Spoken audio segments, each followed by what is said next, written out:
42:30. I am here in my very pink bedroom in just outside of Chicago. And I have chosen a reading from earlier this semester by Lamont titled Bird by Bird, Some Instructions on Writing in Life. And yeah, I've had this reading ever since we read it saved to my computer because I just loved it so much. So it was a no-brainer to read from this. All right, I will just get into it.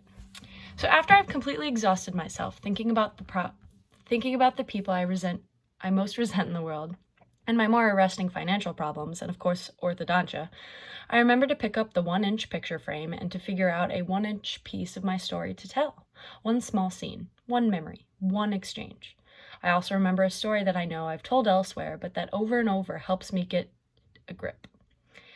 30 years ago, my older brother, who was 10 years old at the time, was trying to get a report on birds written that he'd had 3 months to write, which was due the next day. We were out at our family cabin in the Bolinas, and he was at the kitchen table close to tears, surrounded by binder paper and pencils and unopened books on birds, immobilized by the hugeness of the task ahead. Then my father sat down beside him, put his arm around my brother's shoulder, and said, "Bird by bird, buddy. Just take it bird by bird."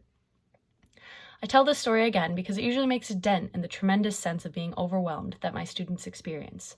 Sometimes it actually gives them hope, and hope, as Chesterton said, is the power of being cheerful in circumstances that we know to be desperate.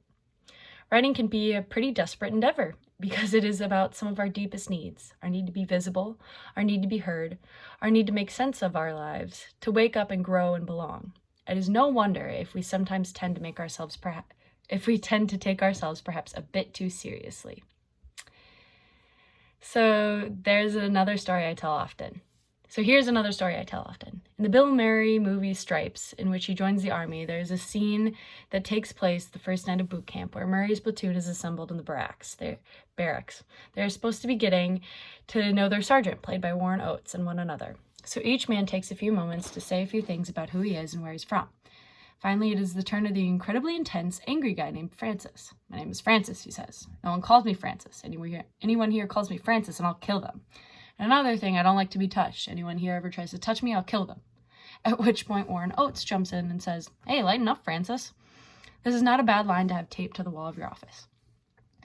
Say to yourself in the kindest possible way, 'Look, honey, all we're going to do for now is write a description of the river at sunrise, or the young child swimming in the pool at the club, or the first time the man sees the woman he will marry.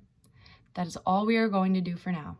We are just going to take this bird by bird, but we are going to finish this one short assignment.'" So I kind of chose this because it stuck out to me. I think I've always really struggled with getting short assignments done and long assignments, especially writing ones. And I think it kind of has something to do with my confidence as a writer. I've never been that confident, but I am happy to say after a semester with all of you, working alongside you and kind of looking up to a lot of you, I do feel a little bit more confident in myself and my abilities. So thank you. I also chose this passage because I felt that it was extremely timely. Especially this quote about hope. And hope, as Chesterton said, is the power of being cheerful in circumstances that we know to be desperate. And I just hope that you all are finding hope in your lives and managing to stay cheerful despite these desperate times. Sending a lot of love from Park Ridge, and I miss you all. Can't wait to see you next fall.